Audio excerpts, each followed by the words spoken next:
I want to. So you're one of the first. Well, I guess my last guest there, Ben Wilcox, talked about seeds a little bit. He said he had done some seeds, but it seems like this is kind of your thing. And I was hoping that you could really explain the process of how you create cannabis seeds, how you get them, how you perfect them, how you get rid of the ones you don't want, things of Yep. that nature. Absolutely, yeah. So I have been doing it for some time. I think the first time I started breeding cannabis seed was 2015 or so. So, I'm still a young guy. It's not that long, but it's something I'm very passionate about.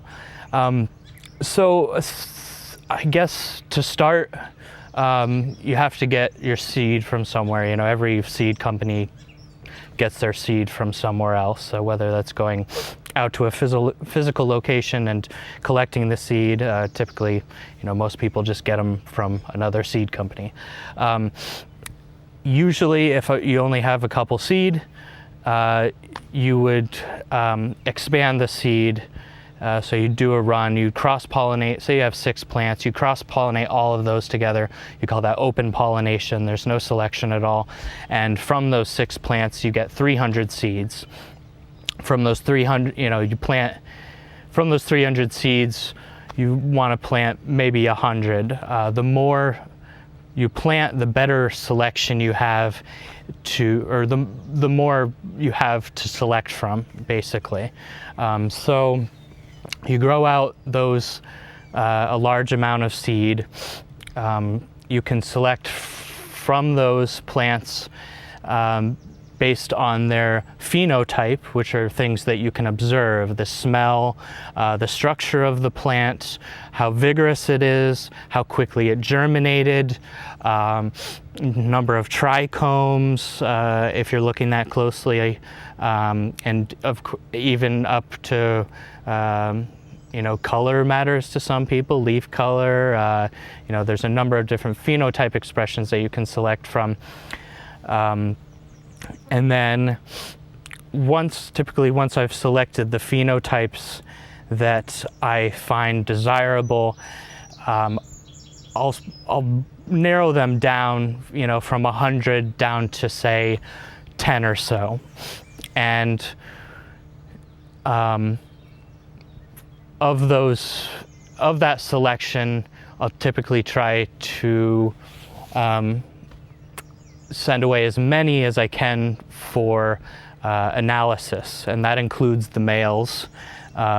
Males, of course, are selected based on the same phenotype stuff, the smell, how much pollen they drop, how quickly it is, whether it's early flower characteristics or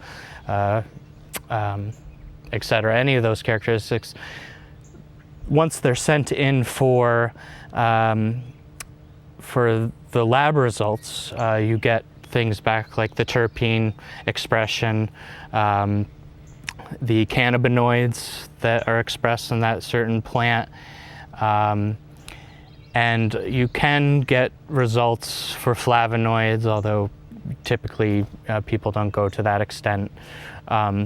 The lesser of the concern in terms of breeding. So you have the phenotypes you selected, and now you have the genotypes, and you'll select from those based on what you desire out of the plant. For breeding CBD and hemp, you're looking for something that's below the federal legal threshold for THC. That defines it as hemp.